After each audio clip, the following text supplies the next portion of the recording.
you have 5 minutes. So right in a circle.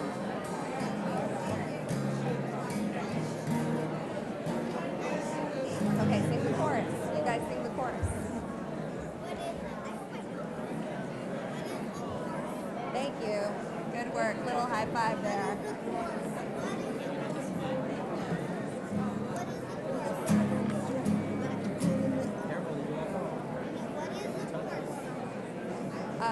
You'll hear it. I sing it 5 times. So by the 5th one, you'll get it.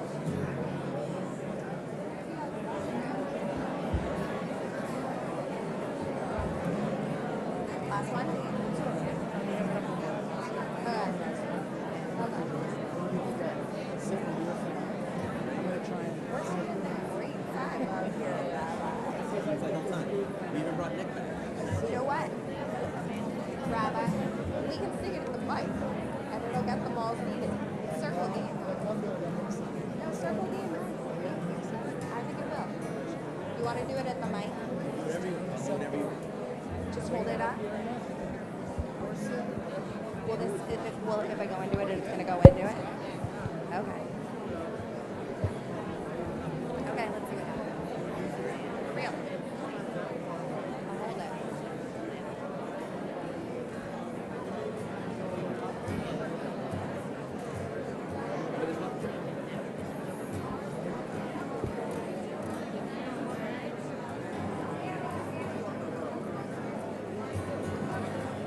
Yesterday, a child came out to wander, caught a dragonfly inside a jar. Fearful when the sky was full of thunder, and tearful at the falling of a star. And the seasons, they go round and round, and the painted ponies go up and down. We're captive on a carousel of time. We can't return, we can only look behind from where we came, and go round and round and round in the circle game. Then the child moved 10 times round the seasons, skated over 10 clear frozen streams. Words like "when you're older" must appease him, and promises of someday make his dreams. And the seasons, they go round and round, and the painted ponies go up and down. We're captive on the carousel of time. We can't return, we can only look behind from where we came, and go round and round and round in the circle game. 16 springs and 16 summers gone now. Cartwheels turn to car wheels round the town,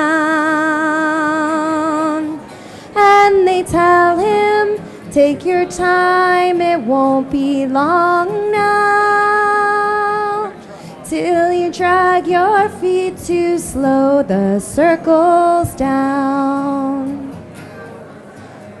And the seasons, they go round and round, and the painted ponies go up and down.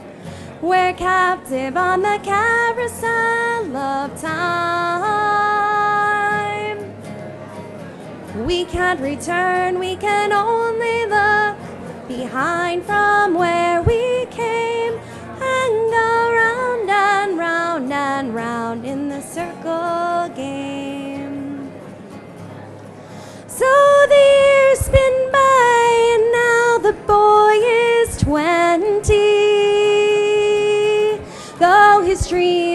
lost some grandeur coming true. There'll be new dreams, maybe better dreams, but plenty before the last revolving year is through. And the seasons, they go round and round, and the painted ponies go up and down. We're captive on a carousel of time.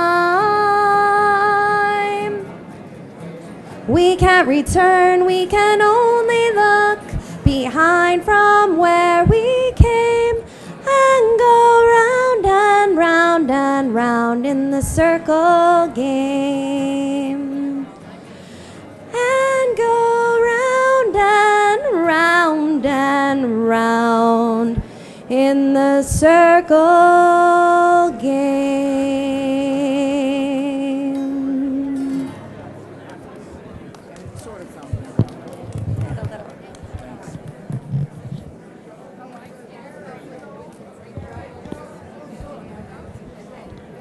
Good afternoon. I'll ask everyone, if you would, to please take your seats. Allow the family to sit.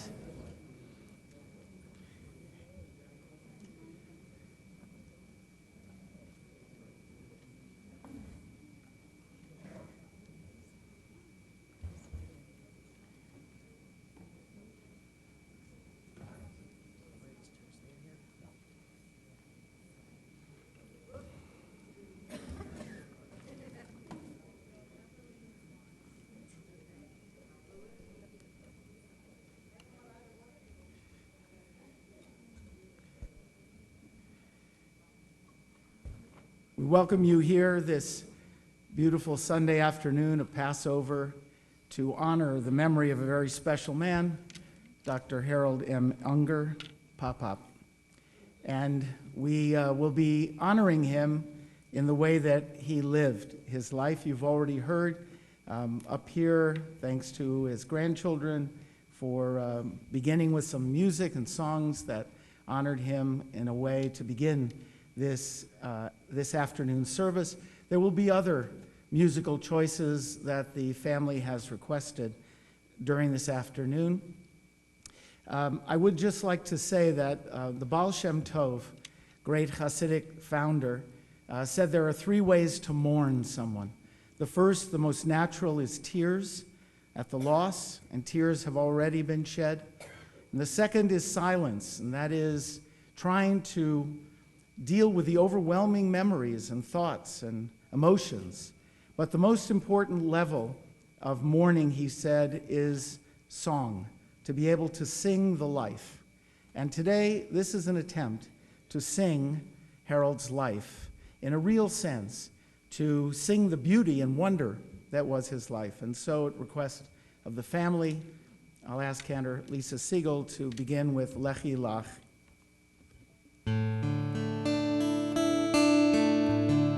Harold was a blessing to all who knew and loved him.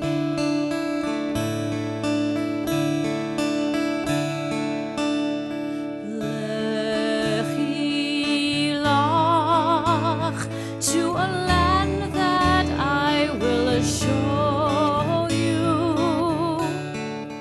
Lech lecha, to a place you do not know.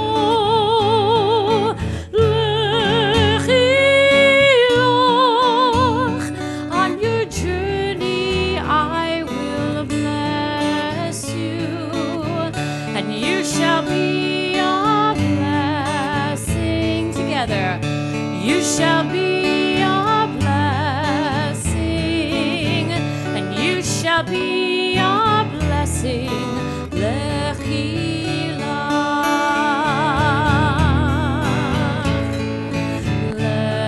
lechi lach, and I shall make your name great. Lech lecha, and all shall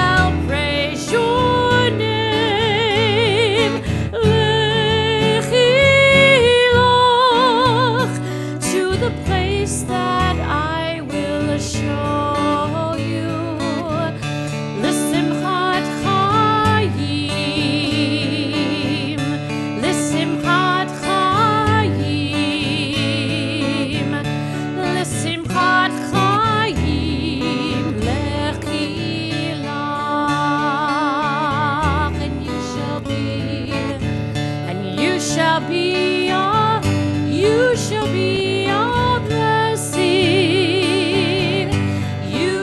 be a blessing. You shall be a blessing. Lechi lach.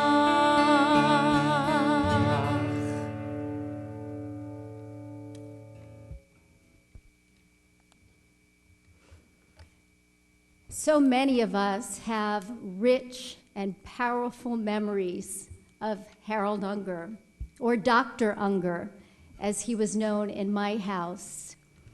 You see, when I was about 3 years old, my mother was diagnosed with melanoma, and Dr. Harold Unger was her surgeon. And my parents always credited him for saving her life. And they revered him not only for his expert surgical skills, but for his humanity. Above all, he was a mensch, a true gentleman. When I came to the temple about 21 years ago and got to know Harold for myself, I began to appreciate and understand why my parents and the world revered Dr. Harold Unger. How many lives did he save? How many lives did he touch in some meaningful and profound way? And that's why we're all here today, to celebrate his life of love and meaning. And it's our custom as Jews to turn to our ancient tradition, to turn to the Psalms and prayers at this time, in this moment of grief and of celebration. And so I'll share with you the 23rd Psalm, first in Hebrew, and then for those who wish, we'll share it together in English. Adonai roi lo echzar, binot deshe yarbitzeni, al me menuchot yanachaleni, nafshi shovev, yanheni b'ma'aglei tzedek lema'an shemo, gam ki elech beged salmavet, lo ira ra, ki ata imadi. Shiftecha umishantecha, hema yanachamuni, ta'aroch lefanai shulchan neged sorai, dishanta v'shemen roshi, kosi revaya.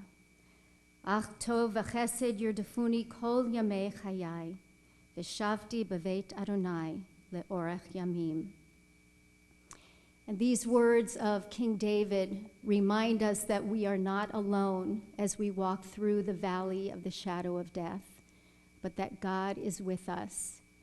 And today we feel not only the presence of God, but of so many loving friends and family who I hope bring comfort to Harold's family at this time. Please join me. The Lord is my shepherd, I shall not want. He maketh me to lie down in green pastures. He leadeth me beside the still waters. He restoreth my soul. He guideth me in straight paths for his name's sake. Yea, though I walk through the valley of the shadow of death, I will fear no evil, for thou art with me. Thy rod and thy staff, they comfort me. Thou preparest a table before me in the presence of mine enemies. Thou hast anointed my head with oil, my cup runneth over. Surely goodness and mercy shall follow me all the days of my life, and I shall dwell in the house of the Lord forever.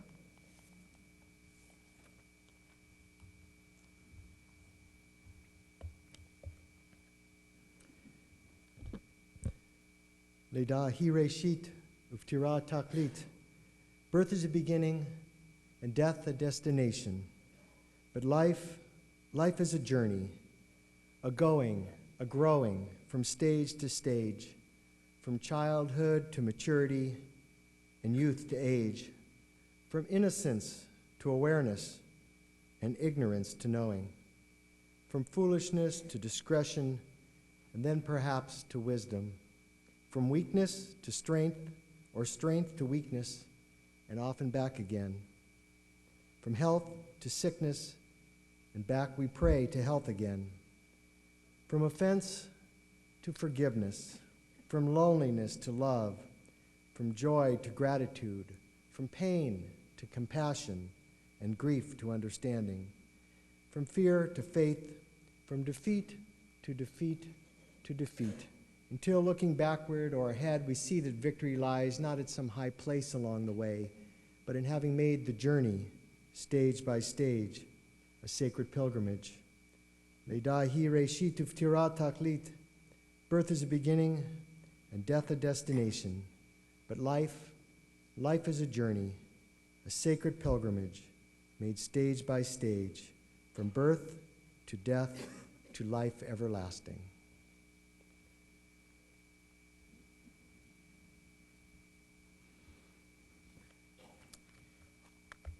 We're here to really reflect on that sacred pilgrimage that was Harold's life.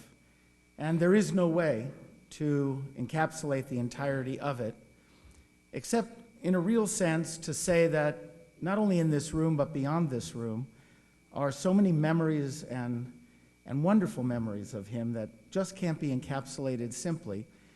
And the idea is that through the words that are spoken here, we will feel and remember those moments and then pay tribute to him, because we are still in the shadow of the loss and we need to emerge into the light of his soul. And his soul is what should shine here. It's what we should see and feel.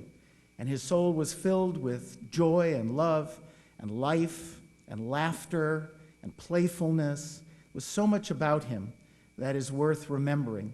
And the members of the family will attempt to share their pop-pop with you, with all of us, and so remind us of the kind of man he was, not only to them, but really to everyone who knew him and was touched by him.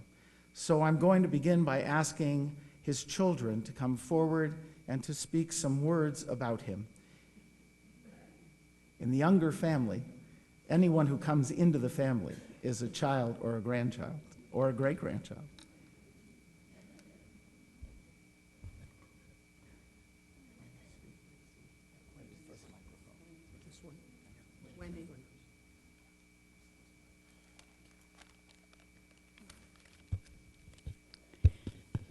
My most precious possession was a letter from my granddad, Jonas Unger, reminding me to polish the facets of my diamond, referring to all the varying aspects of my most precious of my aspects of me. The most precious diamond he produced was my dad, Harold Unger, mentor, hero, and friend. Daddy, I am much like you. I'm so stubborn, so thinking I knew more than other people and not seeking authority. It took me longer than most to warm up to the idea of parents. So thank God for the past few years when we've been neighbors and rediscovered each other. A newfound appreciation and having parents as friends again. In 2010, when Nancy and I went through our year of frequent surgeries, Daddy was there, at our side for everything. He sat through every one of our treatments, and he sat through hours of surgery in the OR, watching the doctors do every stitch and every cut, hours of surgery to make sure we were okay. I was so proud to be able to share when I spoke in outreach situations for other women, to share that it was my father who pioneered the surgery for women with a plastic surgeon partner, Tom Zadon, that allowed women to have reconstruction at the time of mastectomy surgery for breast cancer. Daddy, I love you. I'll have you in my heart and mind forever. We were so blessed to have your sweet spirit in our lives. Look at the legacy of love you have left. You've made us who we are. Thank you, God.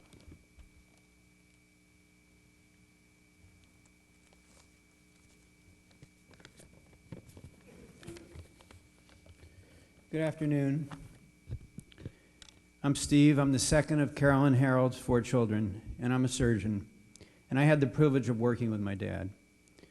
You know, with technology today, texting, the internet, Facebook, it's really astounding, and it's allowed us to receive incredible heartfelt feelings of so many people who've already shared our grief with us at my dad's passing. To all of you who have contacted us, to all of you who have written things, we thank you. Your expressions of sympathy are very heartwarming, yet sometimes it's difficult to read through a simple passage without breaking down. Every one of us would say, give me 89 years where I'm a healthy and happy man, surrounded by loved ones and beautiful things almost every day of my life, with a spouse and extended family who are nothing but supportive.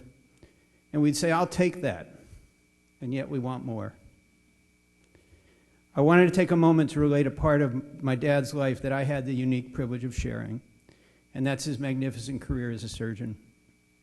I considered him a role model and a hero. Let me go back to my childhood. Dad was teaching me to play football in the front yard of 510 South Shore Drive.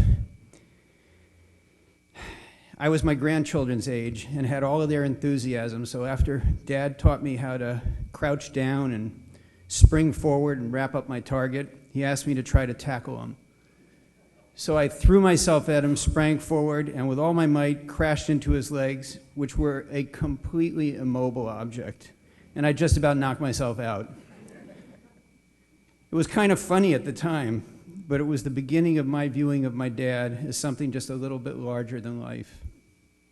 He was my cheering squad when I was training, and when I finally enjoyed him in practice, we both thrilled at the fact that we two trained 2 decades apart in completely different regions of the country, and yet we practiced surgery with the same style and the same techniques. I'd always heard that he was a gentle surgeon, but it was not until I saw the delicacy of his work when he operated that I understood what that meant. As he performed an operation, it looked just like the steps in a textbook. And all the time while he was operating, he maintained a calm and pleasant demeanor. His kindness and politeness to everyone around was legendary, and I still hear comments to that extent almost daily. He was a pioneer in vascular surgery in the 50s and 60s when we went to Texas to learn vascular surgery with Dr. DeBakey. He was a pioneer, as Wendy mentioned, against a lot of criticism for his work in immediate reconstruction for breast cancer. It turned out he was right. And he was an early and enthusiastic adopter of laparoscopic surgery. From a professional standpoint, the fact that my son Joshua, a 4th-generation physician, is now a vascular surgeon in the same practice that my dad founded is a legacy unprecedented in this community, and our practice enters its 6th decade this year. We do not want to define him by his last 3 years, but it was there that we all got a chance to witness his astounding bravery and optimism. I tried to call him every day to check how he was doing. He never hesitated to thank me for calling him up and to reiterate how important those calls were. But his answer was almost always some version of great or fantastic. And if he wasn't feeling well, he was researching or challenging the doctors to figure out how to make him better. Everyone close to the family knows he was super right up to the very last few minutes of his life. Like I said before, if you took the sum total of all the above, we would all say, I'll take that. And to that end, he remained a larger-than-life person that I tried to tackle in the front of our house at 510 South Shore Drive. On a final note, I know both my mom and dad agree we owe a debt of gratitude to Mount Sinai Medical Center and its Department of Surgery for giving him a chance to practice state-of-the-art surgery for 40 years, and to the stem cell program and the transplant department at Jackson Memorial Hospital and the University of Miami for their expertise in granting his miraculous bonus of 3 years of quality life. Dad, Beverly and I thank you for your example as a role model for how to be a mensch, a good physician, a good husband, a good friend, a good father, a good grandfather, a good great-grandfather, and an all-around good soul. We promise you we'd take care of Mom, And without getting specific about who's doing what, you've left her with 4 unique kids and their spouses who can care for her heart, care for her soul, care for her finances, and care for her health, and we will do that. In other words, amongst the 8 of us, we can maybe do what you did by yourself. We love you, and we'll miss you.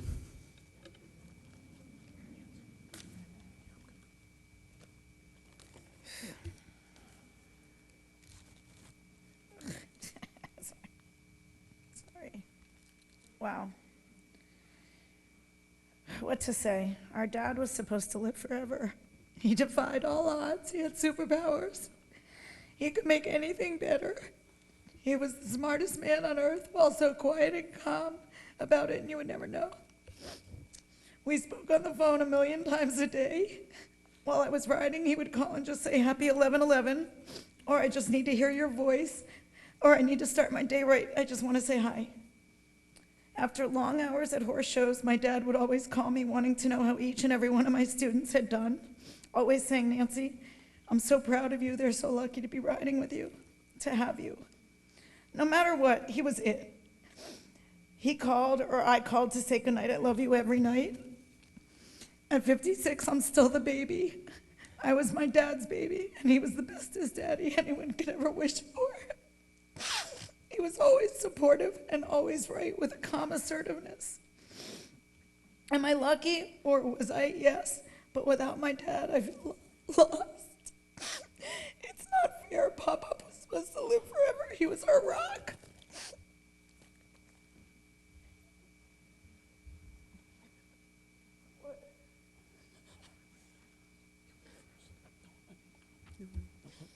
No, you do it again. No, I want to. Okay. I want everyone to take the hand next to them, whether or not you know the person. Everybody got a hand? Squeeze it tight. Squeeze it tight, twice. Squeeze it twice. That's what Mom and Dad always do when you sit next to them. Now squeeze it 4 times. I'm going to take it a step further. This was my dad's favorite thing when he met you. Turn to the person to the right and to the left and kiss them on the cheek and say hello if you don't know them. If you do, kiss them more than once. Anyone he ever met, Go ahead. seriously, this would make him more happy than you can imagine. This was his crowning touch. His golden hands did this. His mind did this all the time. When he met somebody for the first time, you felt you knew him, and he knew you, and you knew him. And he always asked for a kiss at the end when they left the door. And as a gentleman, no matter where he was, if it was in the house, if he was doing something that Mom asked him to do, and you remember, my dad was the #1 valet in this community. For all of those who know, there was no one who will top him as a valet.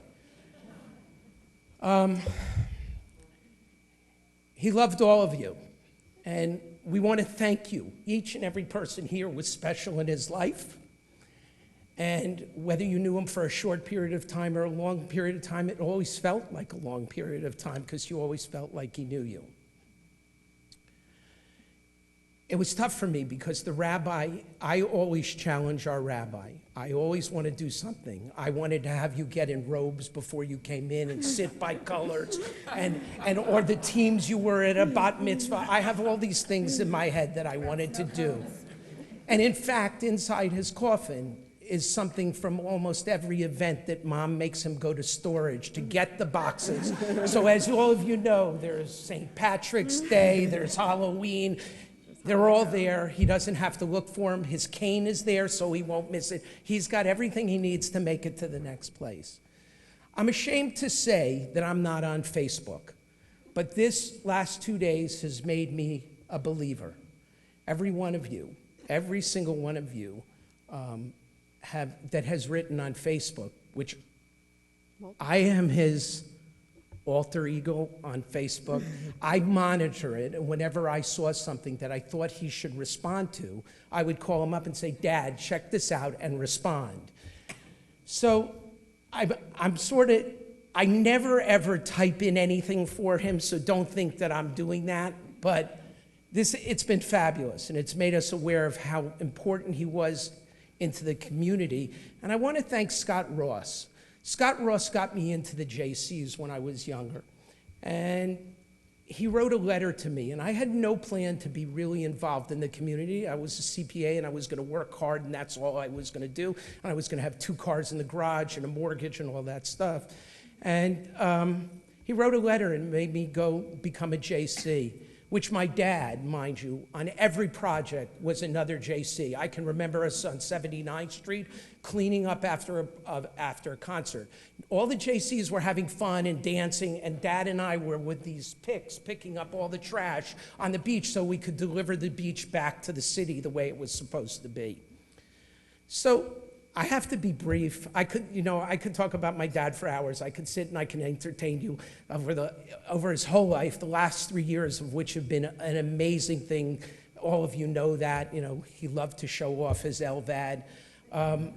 It's just been amazing. But Scott, you really put it into focus for me that my dad was a superhero. He really was for me, and when you repainted the picture of him in his tuxedo with Superman under it, I never realized that's really what it was, so it put it into perspective for me. So I just want to say lastly, he's a special guy. I've spent the last 3 years being his chief financial officer. I got an early start on all of them. I had to take care of his finances, which he's as independent as Mom and he are. That was a really tough thing for him, and I've sort of shepherded him through, getting to that. I want you to know that my dad was not afraid of dying. My mom and I are. We're super afraid of dying. And my dad didn't spend a minute. He was very specific. He came to me, and he said, I've died 5 times. Every time I went into surgery, they put me out. Maybe I wouldn't have awakened, and it would have been like dying. So I was very comfortable with dying. And I want you to know that there were only 2 things that he really thought he would miss. And that was those 2. The first one is obvious, his grandchildren, their weddings and their bat mitzvahs and any of those kind of things. Oh. Stop it, Dad. What does he want? Pop-up, okay. Okay, I got it. I'm going to finish in 2 seconds. It's almost over. I got the one last thing, and then I'll be done. So, he does it to me.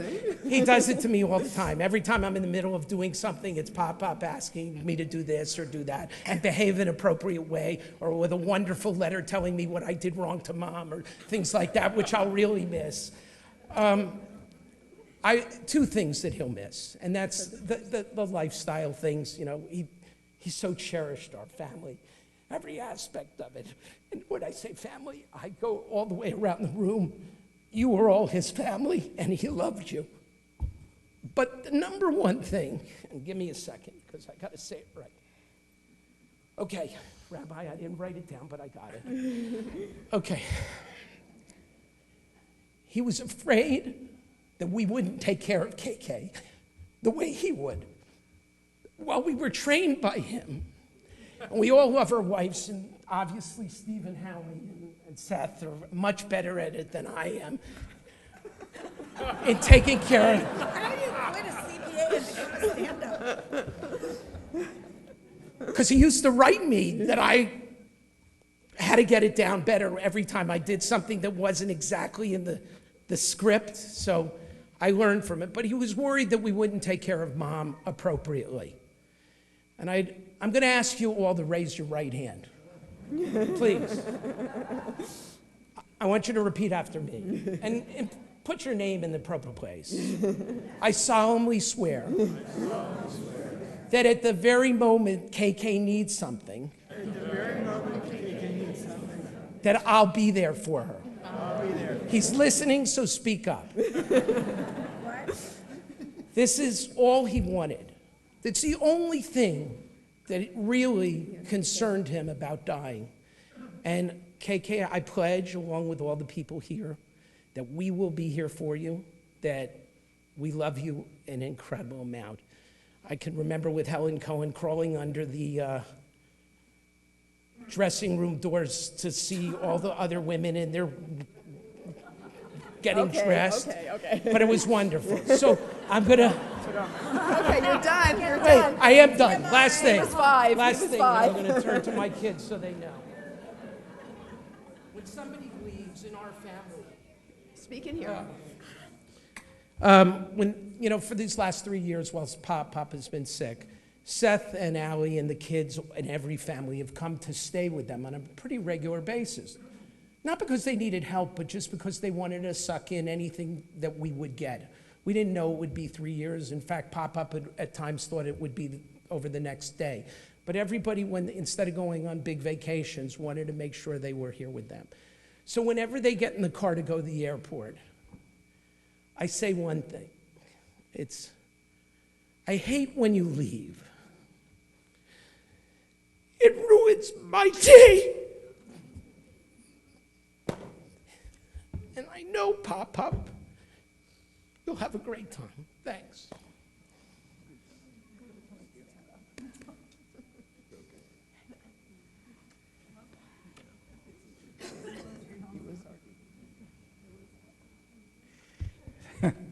Thank you. Thank you all. Really, each one paid tribute in their own way to this wonderful, special father. I'm going to take a moment as Artie finished talking about KK.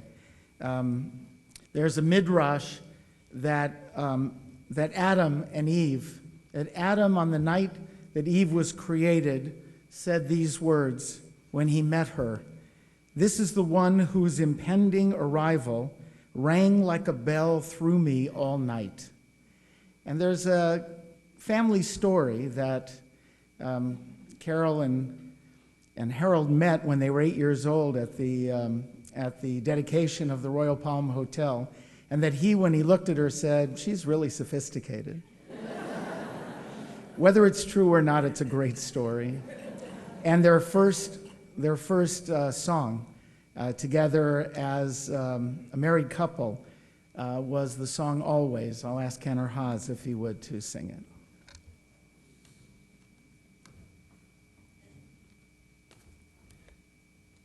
Being bold enough to say that I also feel a part of the Unger family.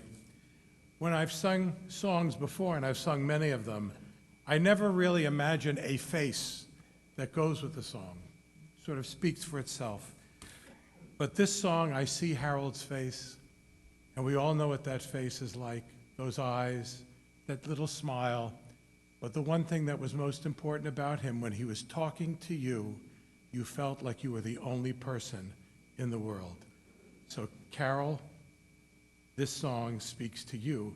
You were the only person in his world. I'll be loving you always with a love that's true, always. When the things you've planned need a helping hand, I will understand. Always, always. Days may not be fair. That's when I'll be there. Always. Not for just an hour. Not for just a day, not for just a year, but always.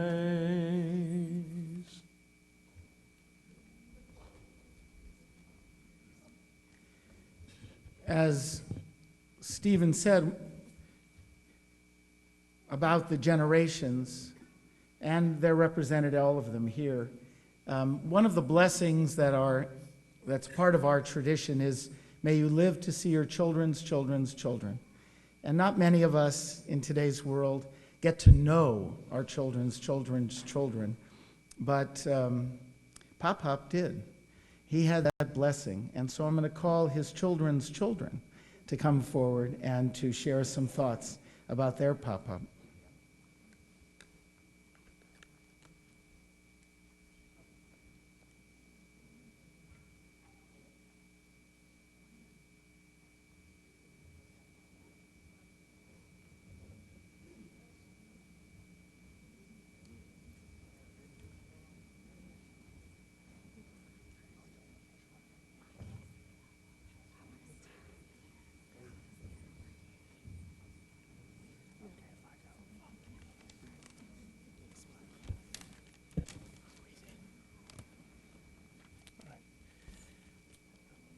My name is Joshua Unger. I'd like to thank everyone here for coming to celebrate my grandfather's life. It's been a great loss for us all, but as you can see from the group assembled here in front of you, that Pop left a living and breathing legacy that is our family. As you will hear from my siblings and cousin, he was a wonderful man, a true gentleman, who had a way of making everyone he met feel special and better about themselves. The perspective that I would like to share is that of my professional experience moving here after 20 years of being away from Miami Beach and starting my career in the same hospital where Pop worked for essentially his whole career. Even though he'd been retired for over 20 years, so many of the techs, nurses, and doctors around the hospital went out of their way to tell me that they used to work with Pop, and they all told me what a wonderful doctor he was. But more importantly, everyone loved to work with him. We all know that Pop was incredibly intelligent, thoughtful, and skilled as a surgeon, but overwhelmingly he is remembered as a kind person. And I know firsthand how much pressure and stress his job entailed. And it's amazing that in that kind of environment, he accomplished so much professionally while leaving such a good impression on everybody that he worked with.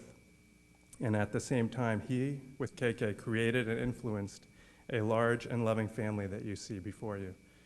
Every day I try to live up to his example professionally and personally, and I deeply miss him. Thank you.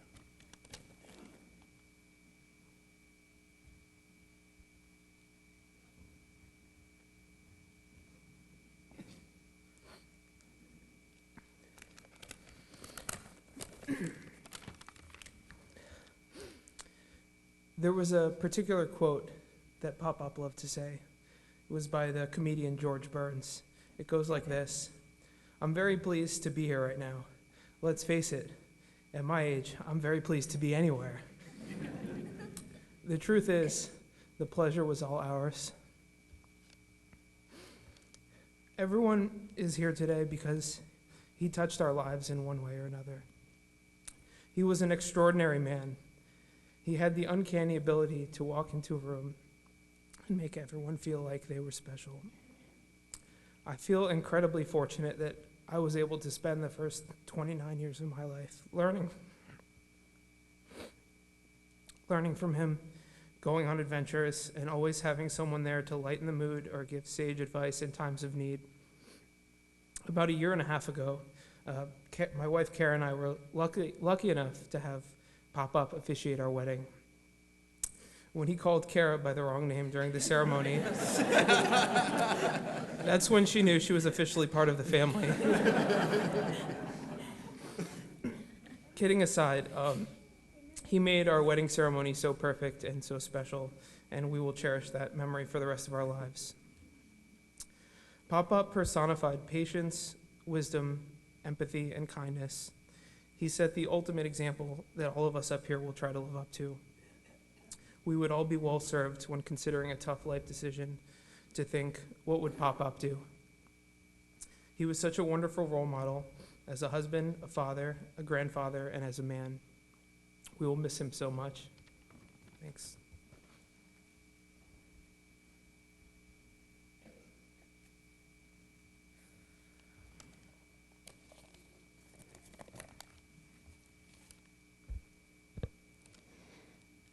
There are almost 90,000 people in Miami Beach, nearly 320 million people in the United States, and 7 people in the world. Out of all of those people, I consider the people in this room among the luckiest. This is because all of us in some way or another were touched by the love and brilliance of my grandfather. This is something to be grateful for, something to cherish forever, and it's what has brought us here today. There's not a single person that Pop-Up came across who was not inspired by knowing him. He taught us to be humble, to be kind, to be brave, and to, above all, to love fiercely. Just being in the same room as Pop-Up and KK, you could feel how truly in love they were. You could tell that they felt the same way in their late 80s as they did half a century ago. Just as evident as it was toward KK, he never failed to express his love for his family and friends. The way that he smiled was infectious, and he just had a way of making everyone feel special. Just like everyone has said in every speech, because it's truly what happened. I cannot believe how fortunate I was to have had him in my life for the past 20 years. Our family has done a lot of thinking these past few days, and looking back, you realize that the little things were the big things. My weekly Thursday visits to KK and Pop-Up when I was just a toddler, sleepovers and cuddling in their big bed between them, ice cream for breakfast, editing high school essays at 2 a.m. the night before they were due, special visits to Joe's and JB's, every horse show, birthday, dance recital, and school ceremony, Pop-Up was always there. He was our #1 supporter and always made sure we knew how proud he was of us. And then there were his jokes. Even if it was one we had heard 1,000,000 times, you could not listen to Pop-Up's punchlines without grinning ear to ear. Him laughing at the joke was always funnier than the joke itself. But that's what we loved about it. They say laughter is the best medicine. Add in Pop-Up's one-of-a-kind surgical skills, and there wasn't a person he could not make feel better. Even today, he is still healing because the love he felt and the love he shared is so strong among all of us. Pop-Up, if you were here, you'd be smiling because you'd be surrounded by everyone who loves you most. You'd be wearing your UF equestrian hat that you've worn nearly every day since I joined the team and that you're wearing right now. There's 2 of them in there because he was always losing his. You will always be a part of me, and no words can express how much I love you. Going to college was hard in the sense that I'd be so far away from you, but you often call me to say that you just wanted to hear my voice. I really love that, and that's what I'll probably miss most. The last thing I want to say is that the single luckiest thing to have ever happened to me was to have had you as my grandpa. Love you always.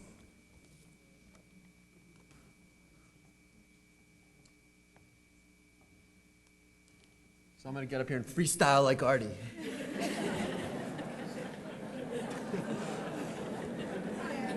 What does that mean?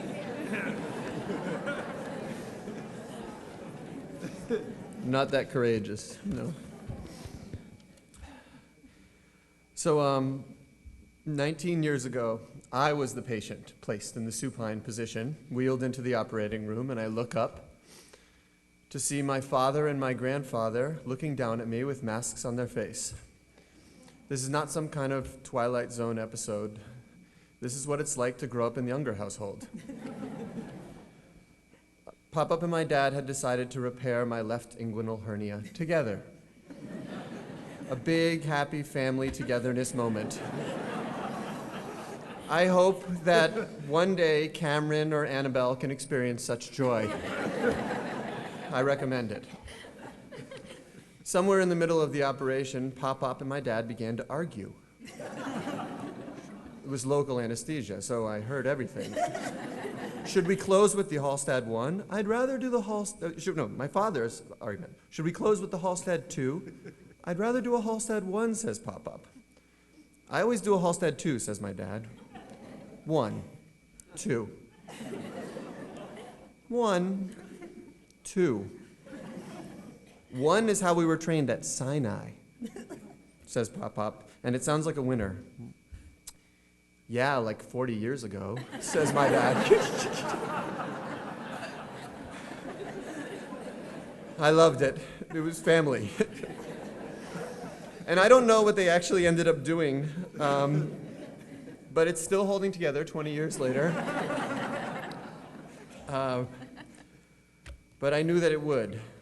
I knew because the other thing that happens when you are the grandson of Dr. Harold Unger is that people come up to you all the time and they say things like, I love your grandfather, or your grandfather took such good care of me, or "Your grandfather saved my life," or "Your grandfather saved my mother's life." Like that's a normal thing to hear. It made you feel wonderful. It made you feel big. It made you feel proud. But it wasn't just about him as a physician. People he knew from antiquing or neighbors in the condo would tell me how much they loved Pop-Pop all the time. Just last week, a neighbor told me that he couldn't imagine anyone more beloved in the building than Pop-Pop. Beloved. Which is not to say that he was perfect. I mean, we're talking about someone who once sat in the backseat of his car, looked up and said, "Somebody stole my steering wheel."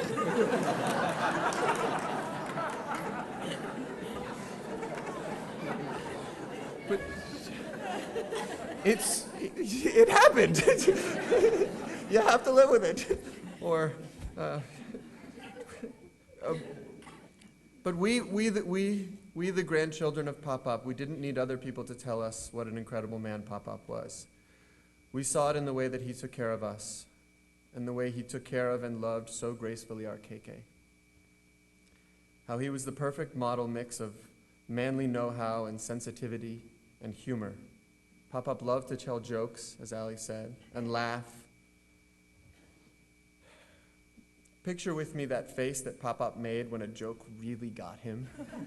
How his eyes would really squint up and his face would turn red and he would start to shake and someone would call 911 and he would really, really laugh with his whole body.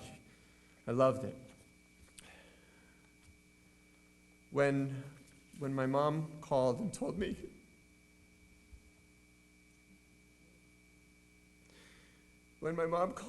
that Pop-Pop had died, I was so sad, and I didn't know what to do.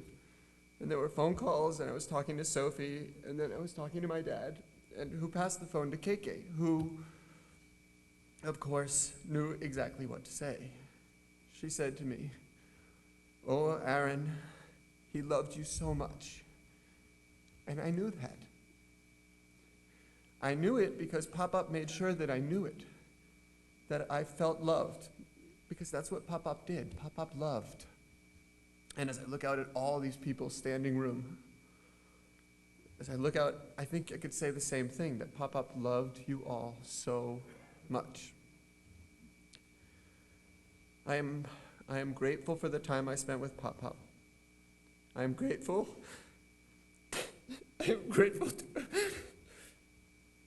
I'm grateful to have had such a strong model of how to be a man. I am grateful that he got to know my beautiful wife, Sophie, and my daughters, Margot and Miley. I am grateful for KK. I am grateful for my parents and my brother and my sister and my cousins and my aunts and my uncles. I am grateful to be a part of this family. And I'm especially grateful to the left ventricle assist device that gave us 3 more years with Pop-Pop. In the Jewish tradition, we don't name after the living, but I can now think of no greater honor and legacy that could be bestowed upon a child than to be named for Harold Milton Unger, our Pop-Pop. Thank you.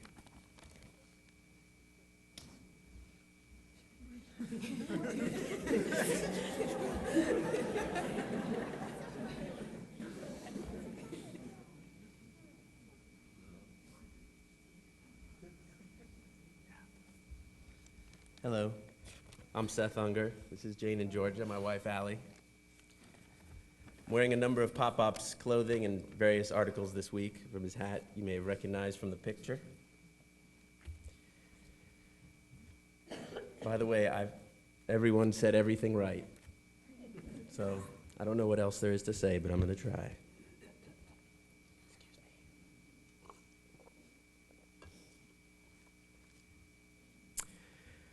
Pop-Pop, Dr. Harold Milton Unger, was the best man. I don't know how old I was when I figured it out, but it was a long time ago. Pop-Pop was the best man, and not just at weddings, always. When I was a kid, he was just Pop-Pop. Didn't everyone else have one? As I grew older, I began to realize how different he was from other people, and how lucky we were to have him. So I decided to do my best to try to be like him. Without him, I'd be a completely different person today. He was and is the example for us all to strive to. Patience, compassion, and a warm smile, but not without confidence, energy, and a love for public speaking. Sometimes you couldn't get him to sit down. The truest form of husbandry, a full-time valet. No matter his own condition, he took care of KK and the people around him. A doctor in the most sincere sense. I think it was the surgeon in him that gave him his incredible ability to dial in on any task he chose, regardless of the whirlwind of activity surrounding him, and to completely ignore any deterioration of his aging physicality. No matter how long it might have taken him, he got the job done. There's a reason so many of us are here today. It's because Pop-Up had a lasting effect on each of us in some way. I turned 40 last month. I wasn't sure what to make of it. I'd never really felt like an adult. More like a 12-year-old who was turning 13. KK and Pop-Up taught us how to be kids forever, how to travel the world, how to be Peter Pan.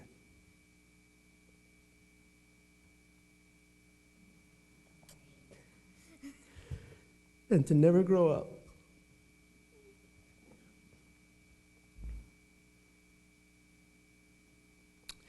I've become pretty good at that, not growing up.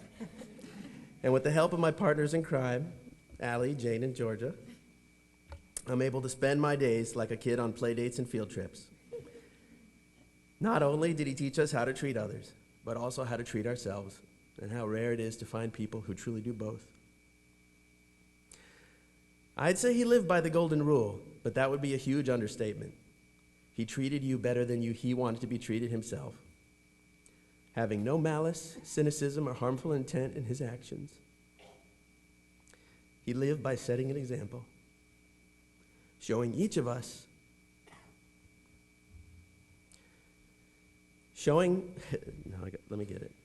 He lived by setting an example, showing how each of us would live if the world were a perfect place. He lived as if. The captain of a ship sailing at sea, not just his ship, but his sea as well. Nothing in this world would deter him from going where he wanted to go. And a few years back, when he installed his heart machine, he knew every day would be a special gift, an extra point in a bonus round. And he reminded himself of it each day. He knew he was lucky to be here. His only concern, of course, as you've heard, was who would take care of KK as well as he did. Well, it's not going to be easy, but if everyone in this room tries, I know we'll come close. So pick a random day in the coming months, pop in and say hello. That's all he would have wanted. Yes? Yes, you can, sure.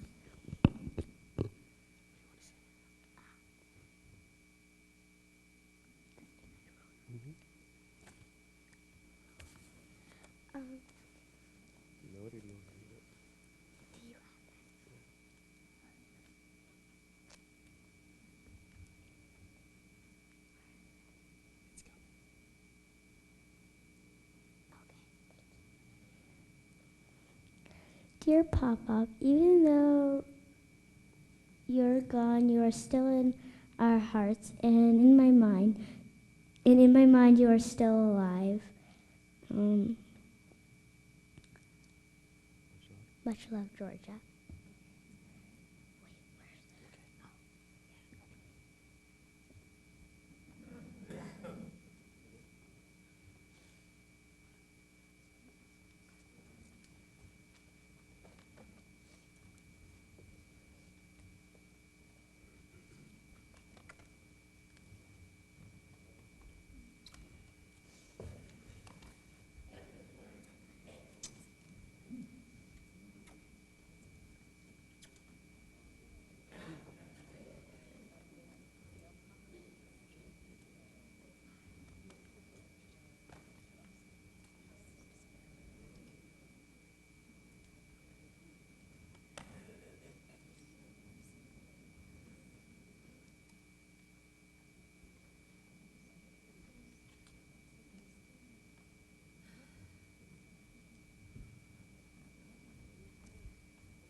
All that's really left is to hear Harold's voice, which we're going to do in just a moment.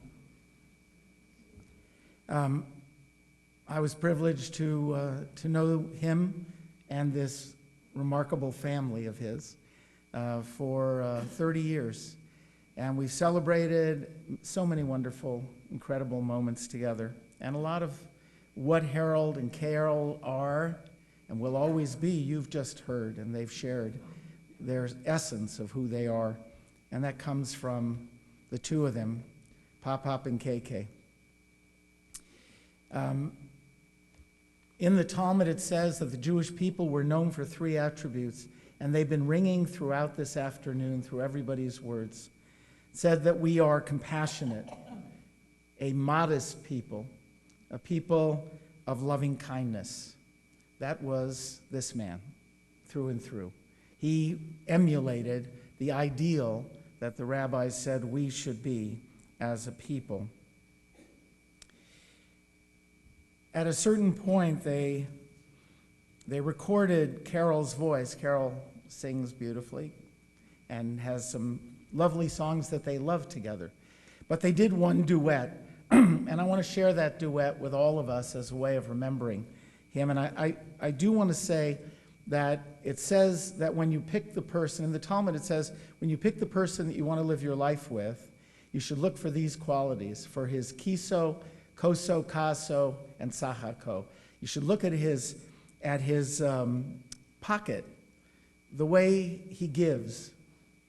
You should look at his cup, life. Is it overflowing? Does he give and love life? You should look at what he gets angry at, his ka'as. What are the things that he's passionate about? But you should also look at his tzachako, his laughter. Harold, as you heard, loved to laugh fully. And he loved to play. And he loved to have fun. And he loved to kid.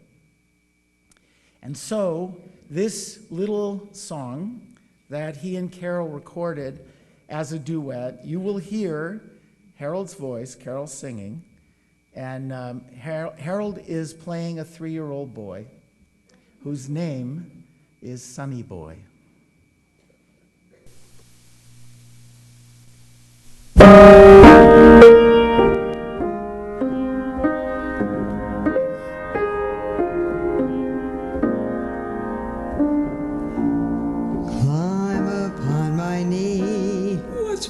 Sunny boy. How old am I? You are only 3. What's my name? Sunny boy. What have you no way of knowing? You've no way of knowing. What have you no way of showing? There's no way of showing. What do I mean to you? What you mean to me?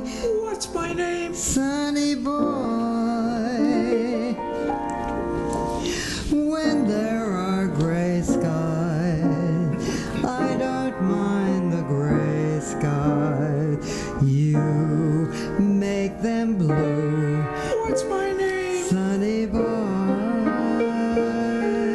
What do friends do? Friends may forsake me. And then what have you done? Let them all forsake me. You'll pull me through. What's my name? Sunny boy. From heaven. And what am I worth? And I know your worth. What have I made for you? You've made a heaven. Where?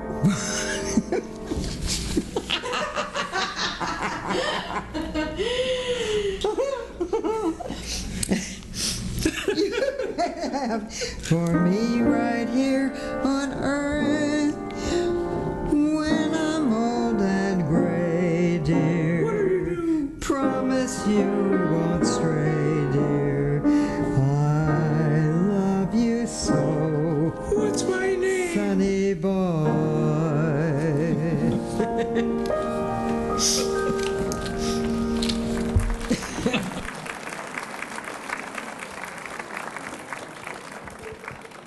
I'll ask those of you who can to please rise for this final prayer that mentions Harold's Hebrew name.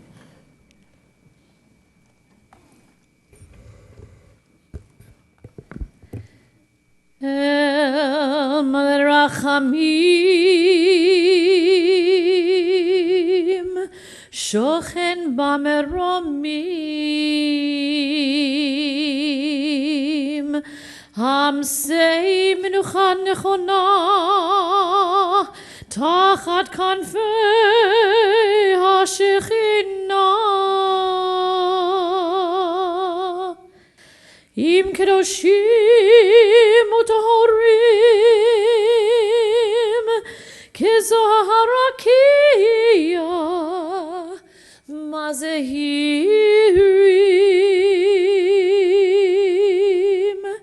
Et Nishmat Hershel Ben Yonah Shel Halach Leolamo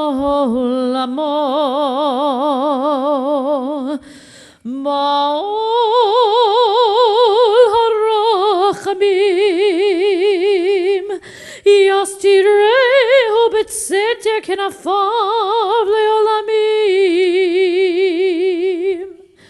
Bitzror hachayim et nishmato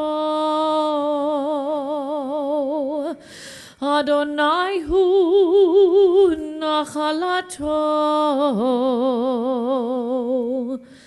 V'yanuach b'shalom al mishkavo v'nomar Amen. Compassionate God, eternal Spirit of the universe, grant perfect rest in your sheltering presence to Herschel Ben Yonah, Harold Milton Unger, who has entered eternity. O God of mercy, let him find refuge in your eternal presence, and let his soul be bound up in the bond of everlasting life. God is his inheritance. May he rest in peace. And we say, Amen.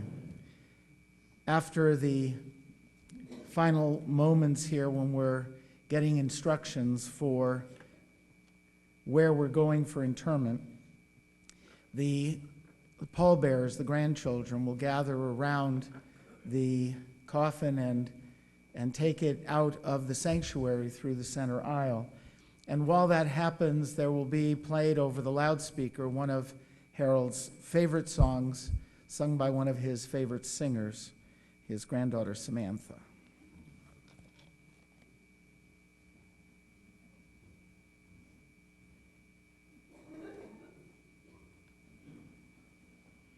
Can I ask all the grandchildren and the great-grandchildren if you'll come forward and help as pallbearers?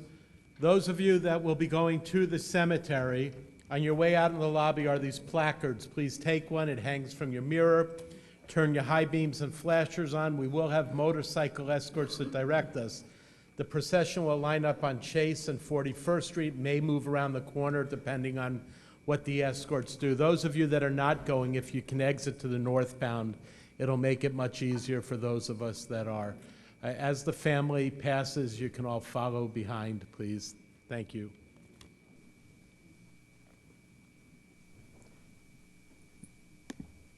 Memory, all alone in the moonlight, I can smile at the old days. I was beautiful then. I remember a time I knew what happiness was. Let the memory live again. Burnt out ends of smoky days, the stale cold smell of morning. The street lamp dies, another night is over, another day is dawning. Daylight, I must wait for the sunrise, I must think of a new life, and I mustn't give in. When the dawn comes, tonight will be a memory too. and a new day will begin. Touch me, it's so easy to leave me all alone with the memory of my days in the sun. If you touch me, you'll understand what happiness is. Look, a new day has begun.